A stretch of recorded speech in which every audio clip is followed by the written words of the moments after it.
how does the Committee on Ministerial Care interface with the diaconal committee and at the denominational level? But also it's interesting to consider this at the presbytery level and whether it might be prudent for presbyteries to consider an analogous committee that would focus on ministerial care for its particular ministerial members. The place I would begin is there's usually something that comes from a local church or a local session or the pastor themselves where they have a diaconal need. And if that's the case, obviously they're assessing at the local level, how are they going to help? But if they're asking, it's because there's probably something beyond the local resources of the church.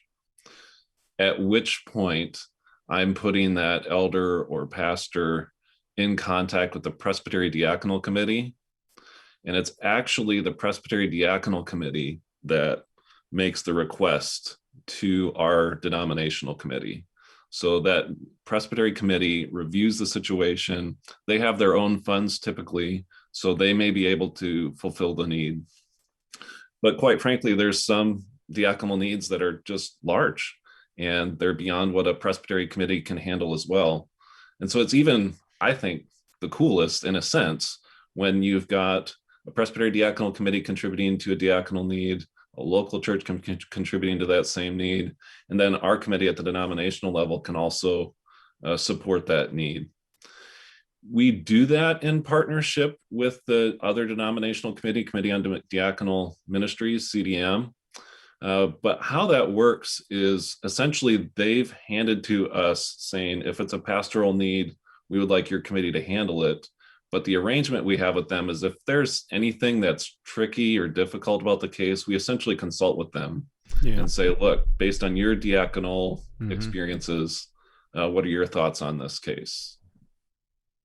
Good. So at a presbytery level, explain to me then what types of things might be best handled by such a committee. I'm not going to go around and be an advocate and say every presbytery should create its own committee on ministerial care. Maybe by the end of this conversation, I will.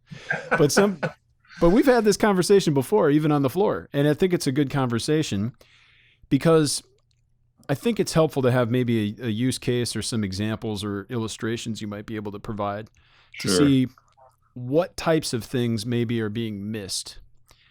Even if a presbytery has a committee on diaconal care, where can a committee on ministerial care assist and provide for better oversight and better care of its members?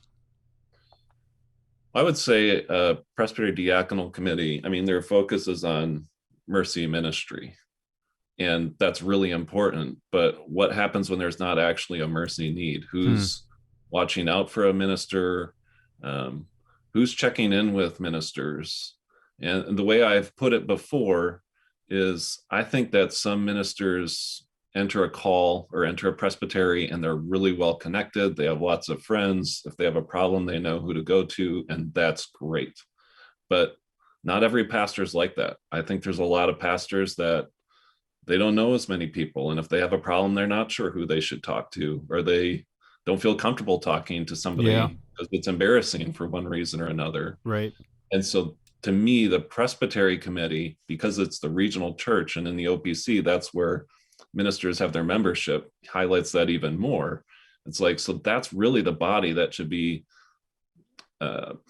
providing support for whatever the minister might be facing. And just to expand on that, because you're asking for specific examples, to me, an ideal situation would be as if there was a Presbytery Committee on Ministerial Care. They'd be having intentional conversations maybe once a year with every minister, just asking, how are you doing?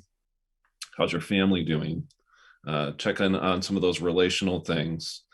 But also, checking in on, you accepted the call. Are you still being adequately cared for? Or is this call meeting your needs? Sometimes financial things change even beyond what you can expect. You have a couple more kids and suddenly it's much harder to meet the bills. And I think a Presbytery Committee can at least have some conversations with the pastor and sort out like, okay, what can we do about this? Yeah. It's not always easy for a pastor to bring up to his local session. I can't meet my Right. bills the way that I used to.